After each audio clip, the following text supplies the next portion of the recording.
Welcome to the Real Estate Investing Club. This is the place everyday real estate investors gather to share their best stories, biggest insights, and favorite tactics to grow a portfolio of cash flowing properties in today's market. Here's your host, Gabe Peterson.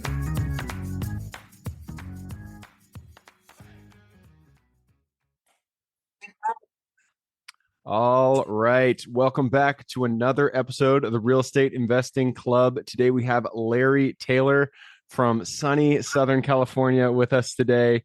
He is the founder and CEO of Christina. A lot of redevelopment, a lot of experience, over 40 years of real estate experience in the package that is Larry Taylor. I'm super excited to jump into this. Larry, thank you very much for hopping on the show. Gabe, my pleasure. And thank you for having me on your show. I really do appreciate it. Absolutely. I told you before we got on here, we like to start with stories. We like to hear how people got to where they are. So why don't you take us back way 40 years ago to the beginning? How did you get started in real estate? Well, the very beginning is really goes back to age 10.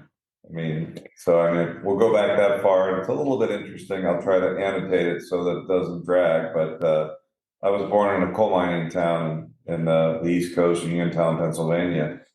And my parents were refugees, and that's where they ended up.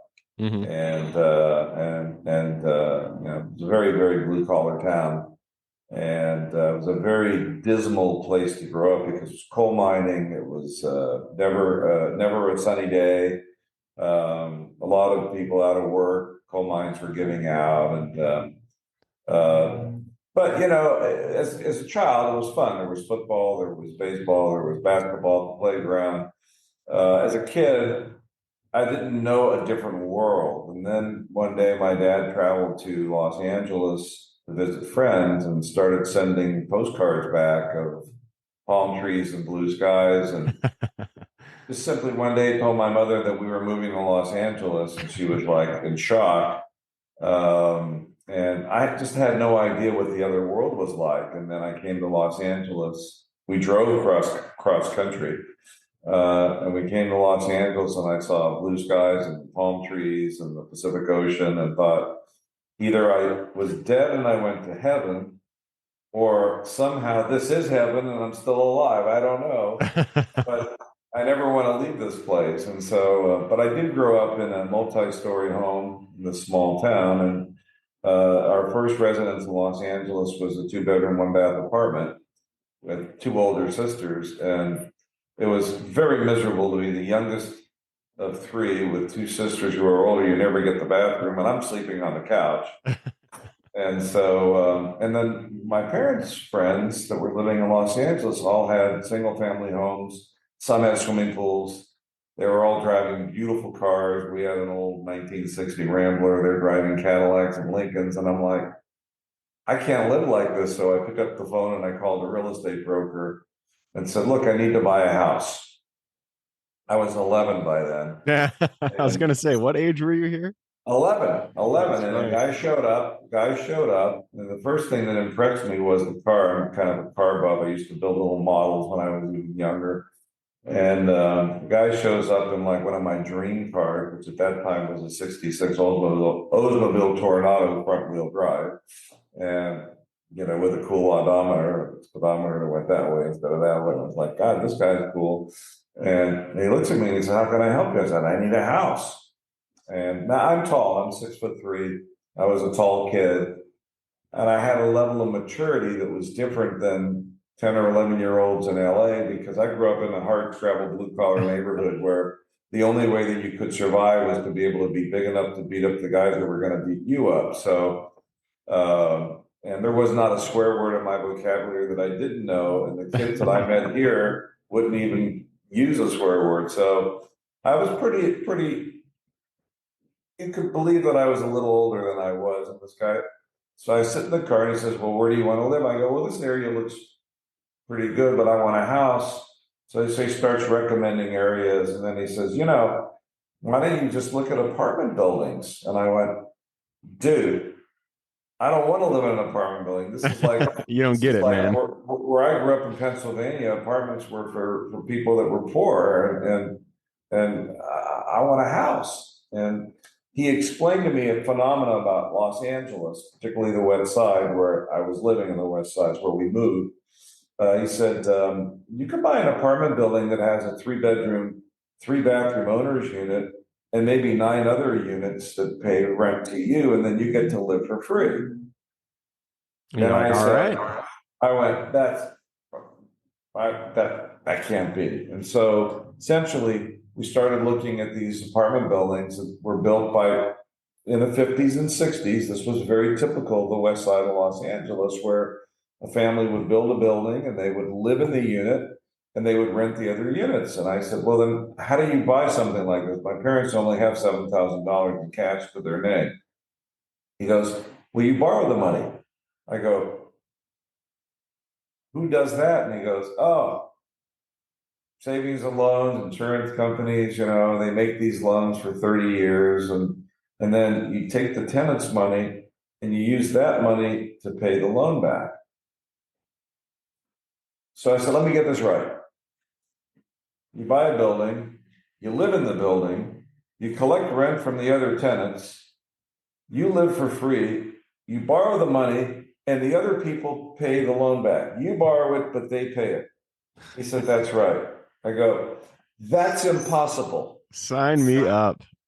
And that was the start of my real estate career. That's actually and I got that deal done, and not long after, sold that for a profit, bought a single family home for my family. So at 13, we already had a first single family home, prime location. Now that home would probably be $2.5 million. Then it was $29,250. Isn't that crazy what time does to real estate prices? Well, that's 56 years ago. Yeah. So, but I certainly, I had the idea early because I was driven to do something better for my family. But then when I learned this magic of, how real estate worked, and then as I got on into it further, I learned about, how buildings were valued. Basically, everything was a 10. Interest rates were 10%. You bought an apartment building, it was 10 times the gross income. Basically, that's how it worked. And so I accelerated through high school, got a scholarship to USC. In my junior year, I formed this real estate company with a classmate. And we started buying apartment buildings during President Nixon's wage and price level freeze, where all prices, all goods, all services, all wages, all rents, everything was frozen. And I was studying. I didn't know that actually happened. That's interesting. Oh yeah, 1972, 1973, 1974, we had 3 different levels of price freezes. This was in the Nixon administration's. And that was a national policy? National, federal. Wow. You went into a supermarket and there was a sign for every single product: eggs, butter, cheese, milk. Prices were frozen. And this was the Nixonian way of fighting inflation. Huh, interesting. It didn't work. Yeah. But I was fortunate to take a class in business school where we studied the history of price controls, and our professor, a brilliant professor, explained why price controls never worked, and when the controls came off, prices would explode. So what a great time to start buying. And so since everything was frozen, yep. And we were, in a situation where, banks couldn't call loans. There was a period of time in the U.S. Where there was a lawsuit, Bank of America versus Wellenkamp, which went all the way to the Supreme Court, which basically stood for the holding that banks could not accelerate loans merely because properties transferred, meaning that the due on sale provision was wiped out.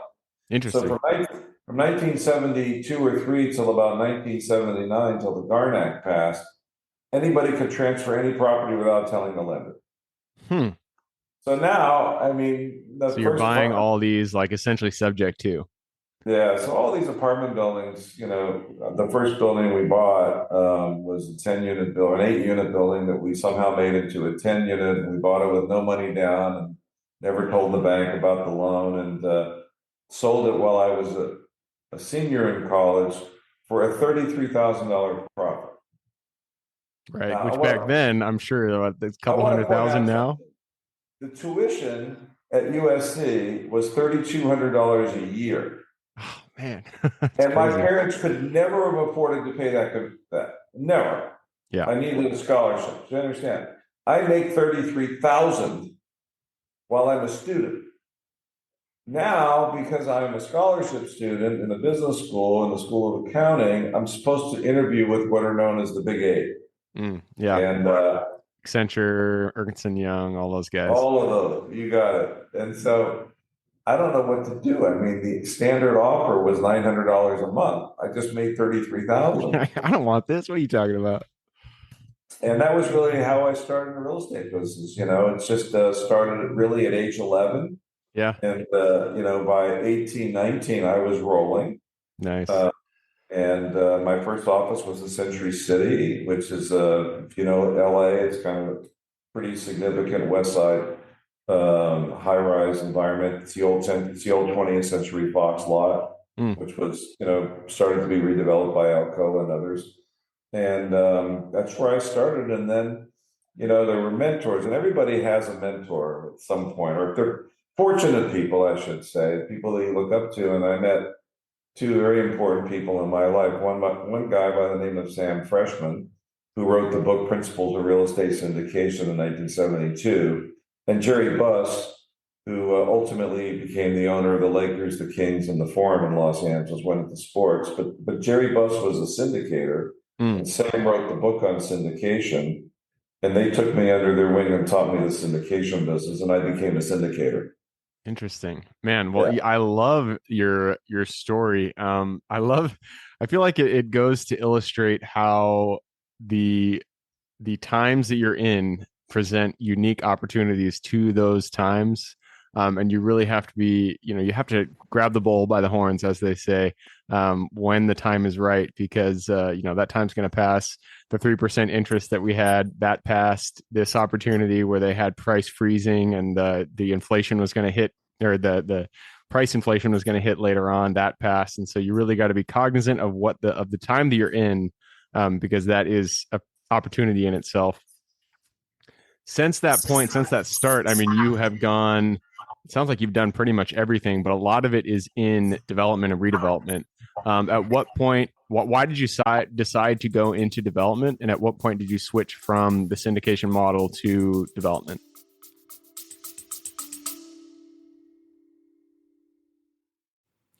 Before we continue on with today's guest, I want to tell you guys about a community I'm launching on School to help investors like yourself grow your own portfolio.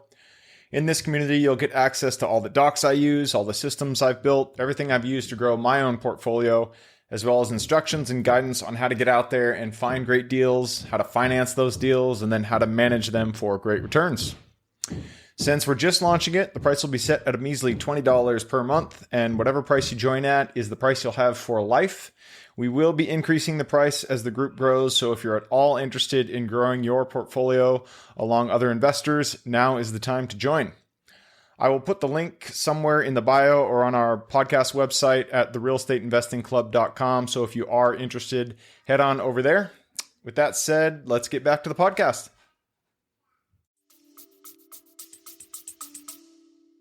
Well, number one, the development part, that part of the name of the company was just to signify that it was a real estate company. But my view of development is let developers build so they can fail and buyer investors can buy. I think I mean, even though development was in the name of the company, and yes, the company has developed many properties, but only because, it's like drilling oil in a proven field. If there's a proven field where there's oil wells that are pumping 300 to 400 barrels a day, and you can drill an oil well in between the two others, you're going to get oil. Yeah. So if we own 4 buildings on a block and we can buy the property in the middle and build a building and pre-lease it, then, we just know what we're doing. But we've never been speculative developers. Mm-hmm. We are opportunistic investors that have only ever believed in the motto of location, location, location. Mm-hmm. We have the best year-round climate in Los Angeles. We don't own any real estate that isn't within 5 miles of the coast. We only invest in the 7 submarkets of West LA. There are no vacant parcels of land anymore on the West Side. The real estate values since we started in business nearly 50 years ago have only gone up. Doesn't mean there aren't periodic adjustments, but I can look back over 50 years and say that this is probably the most in-demand location in the United States, perhaps in the world. Yeah. Because it's the US. So we're not developers. We're really opportunistic investors. And syndication was a great model. It was a great business. It's still alive. Yeah.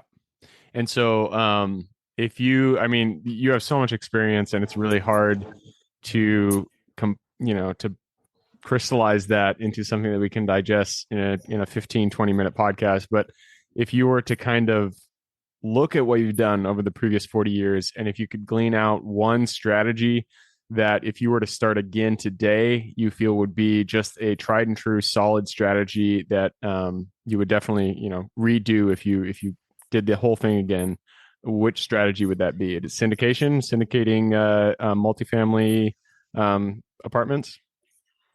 I believe in real estate. Product is irrelevant. I think the most relevant thing is location, location, location. Yeah. None of us as we were growing up, were taught by apartments, or by office. You are always taught location, location, location. Yeah. Good neighborhoods only get better. Yeah. So, to say that, would I do something different or start over, or how would I do it differently or what? If that was your question, the answer is no. It's just find the right location.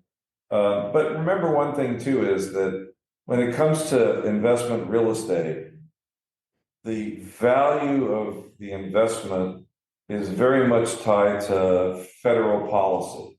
Okay. The government subsidizes investment real estate.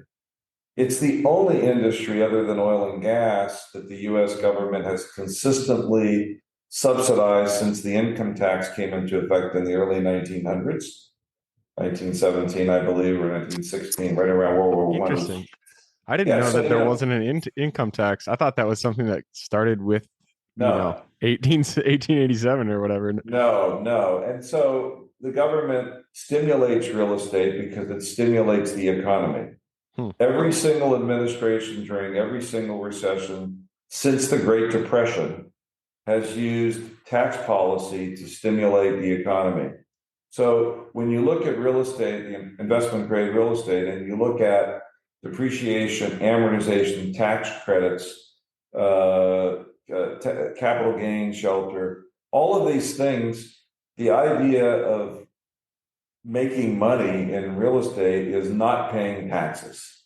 Mm-hmm.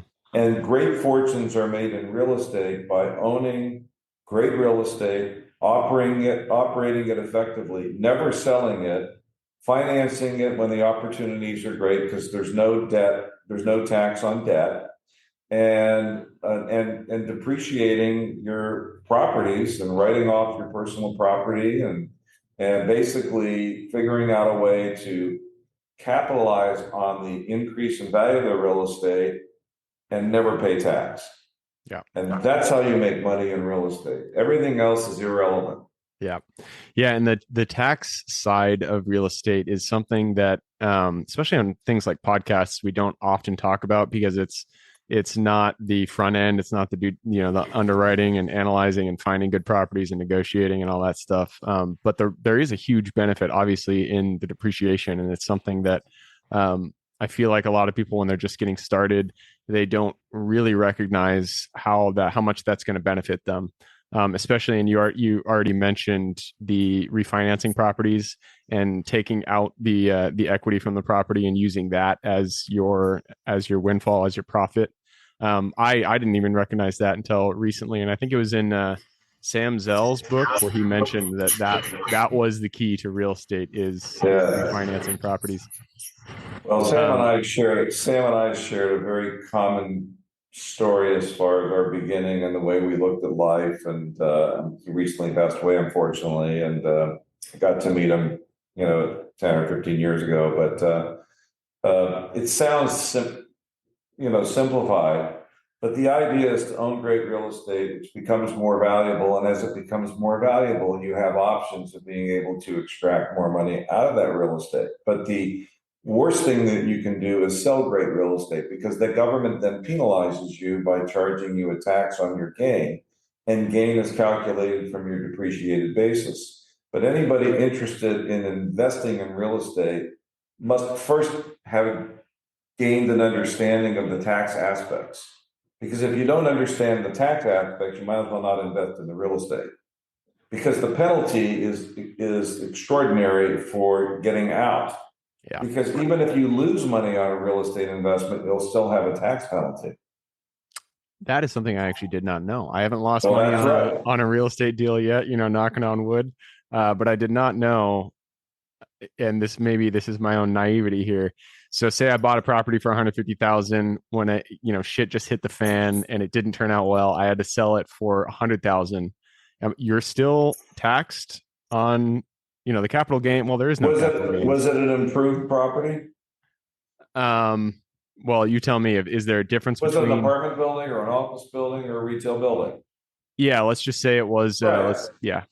Okay, so every year you file your tax return and you're taking your depreciation and amortization because the government requires you to depreciate the assets, right? Mm-hmm. So you bought it for $150, you sold it for $100, but $100 of the $150 was building what you were depreciating. So by the time you sold it, your depreciated basis was $70.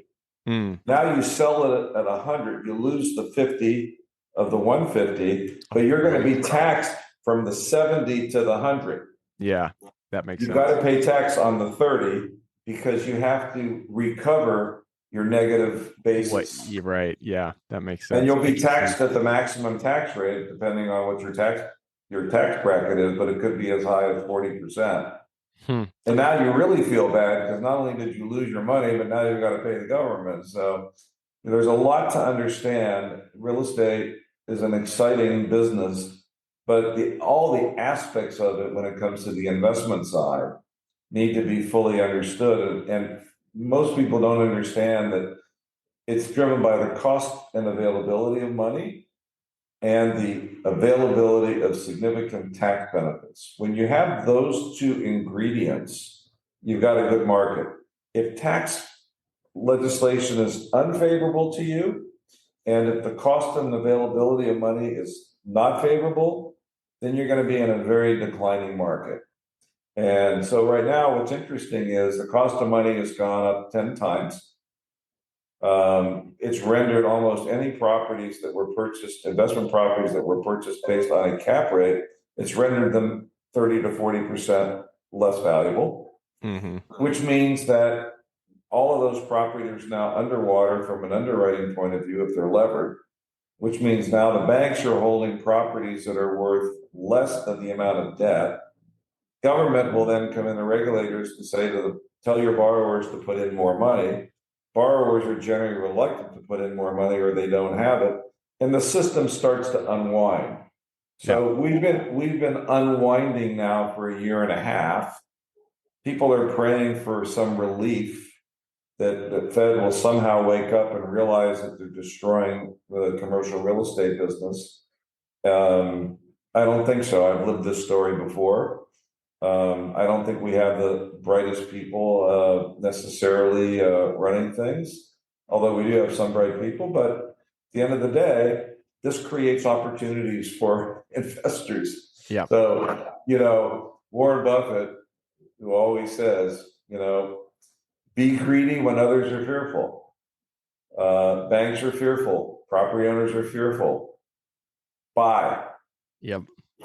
So yeah, that's they always say, what is it that every crisis is also an opportunity or something like that. Out of chaos comes opportunity. Yeah, there you go. And unless you're sitting there with an inventory of chaos, and almost anybody that's in the real estate business sees both. Wow, great opportunities are out there, but I can't get the bank to finance it, or I can't raise the capital to do it because banks won't loan and investors think the other way. They only want to invest when the market's going up. right. So, you might see the opportunity in the chaos, but your ability to capitalize on that might be limited because others might not share your vision. Yeah, which is why it's so important to understand the real estate that you're investing in forwards and backwards, so you can communicate the value to your investors. Because you're right, in markets like this, it's difficult to get deals done. Especially, I feel like I do self-storage mobile home parks, and I feel like the pricing expectations has still not aligned between buyers and sellers. I feel like sellers are still thinking in the 3% interest rate zone, and buyers are thinking in the 7% interest rate zone. And so we haven't met in the middle, which can get frustrating. But hey, I just took a peek at the clock. I love everything you've said. You have so much wisdom, but we do have to move on. It's time to jump into the quick question round. Are you ready? Okay, sure. All right. Starts with books or any form of education. Give me 2 recommendations, one for general life wisdom, one for real estate specific. Definitely Sam Zell's last book, which is, and I forget the name of it, but it's a great book. Something like, am I sounding stupid? Am I being too subtle? Yeah. Am I being too subtle? Exactly. I have it on my bookshelf. And the other book that I would recommend is Sam Freshman's latest edition of The Principles of Real Estate Syndication, which will teach any investor the specifics of what they need to know to understand real estate investment. Principles of Real Estate Syndication. I like it. By Samuel Freshman. I think he's on edition 3. All right. Good recommendations. I have that Sam Zell book. I haven't read it yet, but it has been on my list because I do want to read it. He, especially, he's a big guy in mobile home parks, and it would just be interesting. He seems like such a colorful character, and I'd like to get his view on life. So I'll definitely have to pick that one up. Moving us on to the next question, and this is for your younger self. We got to go way back. Let's go back to the version of you that was 10 years old, just getting into real estate. Go back to him, look him in the eye, give him one piece of advice moving forward. Never give up. Never give up. I like it. Good advice. I think you might be the first person to say that, but I feel like that is very good advice, especially in real estate, because you're going to get kicked in the face more times than you can think. And you'll want to give up, but don't give up, because the only way to win is just to keep moving forward. Good advice. Next question is about the U.S. It's a big place, a lot of opportunity out there. I think I know how you're going to answer this, but I'm going to ask it anyways. Which metro are you most excited about investing in today? I would never leave the west side of Los Angeles. There you go. Niche down. I love it. All right. Next question is about finding deals. Every deal starts with the acquisition, starts with the finding of the deal in the first place. So what's your favorite way to find good deals? I read the obituaries every morning. Interesting. Okay. Go into that a little bit more. Well, great real estate rarely becomes available. Okay. And probably more than 75% of great real estate in the United States is owned privately. Right. People don't sell. But when there is a death, okay, there's generally an estate tax to pay, and that creates a situation where a seller who's owned a property for 50, 80, 100 years may have to sell in order to be able to pay estate tax. So I always start with the obituary, and then I work estate attorneys, trust attorneys, banks, insurance companies, pretty much tax accountants who become aware of clients that have a big tax bite, usually stemming from some other event that has a relationship to why they need to sell. And right now, to be honest with you, even though we see a very ebullient market this morning, in response, the stock market is up because the debt ceiling issue has been resolved by the Senate. But the truth is, the Dow Jones Industrial Average at one time was at 37,000 to 33,000. The tech industry has slaughtered a lot of people. There's tremendous losses that have taken place in the stock world. And then recently, the meltdown of Silvergate Bank, First Republic Bank, Silicon Valley Bank. People who own stocks in banks have lost a fortune. They now need to be able to sell something to be able to fill the hole. So you always look for opportunities where people need to sell. Never want to buy real estate from people that want to sell. Yep. That is timeless advice. And it's something that it's hard to stick with, especially if you're in a deal drought and you haven't closed anything in a while. You're going to want to just buy the next deal, but gotta resist that temptation. Yep, absolutely. It's hard to, for sure. All right, I'm moving us on to the next question, and this is about your business. The first 3 positions we hire form the foundation of our business. So what were they, and would you do it differently if you did it again today? I don't know necessarily that I agree with that. Okay. But let's say accepting that is a true statement. Certainly, you have to have a controller. You have to have somebody that watches the numbers for you. So a good controller will serve you well, and certainly a good asset manager, project manager, property manager, whatever it is. You need somebody on the ground that is a good operator, because at the end of the day, that is the difference between making it or not, particularly in difficult times. When rents are going up and expenses are pretty modest, you're fine. But when you're in an environment where it's tough, you need somebody who's very, very capable of operating a real estate project like a business, particularly, as you know, in the mobile home park business. It's a little bit more management intensive than public storage, which doesn't take a lot of management. But still, you need somebody to be aware of how to make money on real estate when the going gets tough. Now, Jerry Buss was a mathematician, had a PhD in mathematics, and Jerry could calculate the average life of a light bulb. Jerry Buss could reduce the amount of operating costs on a building by eliminating half the light bulbs in the common areas. Interesting. Okay. Like right now, I'm replacing all of my lighting on my parking lots with all of the new lighting that's out there that consumes 1/10 of the power. And I'm just got to reduce my electricity bills. I'm putting solar panels up on a lot of the buildings now just to bring down the cost of energy, where it's finally become cost efficient. But I would never have thought of that if I didn't have good people on the ground. So the first hires would be an operator and a controller. So you can go out there and do your thing, and then let them take care of making sure that the property operates efficiently and the money that you need is there to pay the mortgage and your operating expenses. I love it. I feel like that is the best way to do it. Operator, controller. And man, you're talking about mobile home parks, they're being a little bit more intensive. You talked about, operations, having somebody good in the field, and I cannot stress that enough. Having a good property manager on site is so much better. I've had bad ones, and they will give you they'll be a thorn in your side. But once you find a good one, you got to hold on to them, because those guys are worth their weight in gold. 100%. Yep. All right, moving us on to the next question, and this is, let's see, I lost my spot, so I'm just gonna have to look through here. There we go. So none of us are islands. We all stand on the shoulders of giants. So give me one mentor who has contributed significantly to your career today.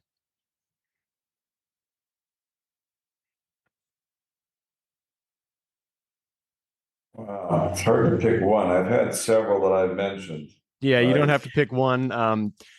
It's you can do a handful. You can just shout them out. It's just an opportunity to give you a chance to thank the people that got you to where you are right now. I'd simply say it was Sam Freshman that taught me syndication. It was Jerry Buss that reinforced that. Certainly, I was motivated by a number of others that came along the way that have left us. Some names that I wouldn't mention because they're very well-known names, and I don't want to bring them into the press. But I would say with those two, which turn me on. There was one other person who's no longer with us who was a very sophisticated CPA and tax person that really reinforced the tax aspects of real estate, which is the whole reason that this whole investment world exists. And he's no longer with us either. So my mentors are all dead. Yeah. Except Sam is still alive. But I saw a guy last night who's still around named Dick Ziman, who started a number of different real estate companies, Arden, which went public and sold to General Electric. And now he's got Rexford Industrial, which is a publicly traded REIT. His operating partner at Arden started his own publicly traded REIT right now. And then I was at a dinner last night honoring a good friend of mine named Robert Hart, who owns a company called True America, which I think is the fourth or fifth largest apartment owner in the United States. Or Hassan Najee, who's president of Marcus & Millichap, who's a good friend of mine. Who, these are the people that I'm surrounded with, previously and currently. But these are industry leaders. I could tell you that Jamie Dimon is a mentor. When Jamie elevated my firm into the K-Reg group, which were the vaulted, the best borrowers that got the best financing. In fact, because I'm in that group, and because of Jamie Dimon, and because of the dinners that I had with Jamie over the years, I just got a loan on an apartment project on the West Side with a debt coverage ratio of 115, which we haven't seen in the last 2 years. All right. I love it. And a rate reduction yesterday. Wow. There you go. Right. Okay. But that's Jamie Dimon. He says, look, I only want the best borrowers. I want the smartest ones. I want the ones that I can rely on that will pay me back. And I will always service them no matter what the market is. Yeah. So, I know I named more than one, but that's fine. There isn't any one that stands out more than the other, except there's a couple names that I don't want to name for personal reasons. Yeah. Well, it just goes to illustrate the fact that there are so many people that help us get to where we are. We're never single man armies. We're always out there with other people. We're helping each other out. And so I love to see so many people have affected your career in a positive way. After 40 years, it sounds like you've had great experiences with them all. So great to hear that. And that I'm going to lead us to the very last question. And this is for the listeners. You've given us a lot to think about, a lot to chew on. I'm sure people want to reach out, get in contact with you. So what is the best way for people to reach out? Well, the best way is just to simply go on to ir@christinala.com. Okay. And that gets to our, investor relations team, and then it flows up to me. That's ir@christinala.com. And I will just say one more thing in terms of mentors. There was a multi-billionaire friend of mine who was at one time the wealthiest individual in the state of California. And I went to him with an opportunity to make a loan on a project that I was purchasing. And he looked up at me from the desk and he says, why are you doing a $10 million deal when you could do a $100 million deal? And I looked at him incredulously. So I was 20 years younger than I am. I might have been in my 40s. And I didn't know what he was talking about. And he said, Larry, it takes the same amount of time to do a $100 million deal as a $10 million deal. Why would you waste your time on that? So the bottom line is, if you got it, think big, don't do the small stuff. Nice, man. I love it. That is a good sign-off cue there, because absolutely right. Going big is the way to go. It takes the same amount of time, Gabe. Yep. You might as well go bigger, because, it's going to take you the same amount of time. So you might as well get the better ROI. All right. Well, hey, Larry, that wraps it up. I really appreciate you hopping on the show today. My pleasure, Gabe. Thank you for having me as your guest. I appreciate it. Absolutely. For everybody who's here with us today, thank you guys for showing up. You are the reason we do this. So if you guys have any questions whatsoever, reach out to me, Gabe, at therealestateinvestingclub.com. And if you guys want to support the show, all we ask is you give us a like, subscribe, share, all that jazz. Other than that, I hope you guys have a great week. Keep rocking real estate, and I look forward to seeing you on the next episode. All right, before I officially sign off, I have a quick announcement to make. If you're interested in becoming a passive investor in one of my deals, my own company, Kaizen Properties, is looking for capital partners for our upcoming projects. We invest in what are known as recession-resistant assets, mainly self-storage facilities, mobile home and RV parks, and industrial properties. If you're interested in investing and would like to learn a little bit more about my company, our investing criteria, and some of the previous projects we've done, go to the Real Estate Investing Club podcast at therealestateinvestingclub.com and scroll all the way down to the bottom of the page. Click on the Invest With Us button. That'll pop up the investor form. Fill that out, and we will reach back out to you as soon as we can. Or if you prefer a little bit more of a personal touch, you can reach out to me at gabe@therealestateinvestingclub.com. So really, that is it. Again, it was a pleasure hanging out with you guys during this episode, and I look forward to seeing you on the next episode.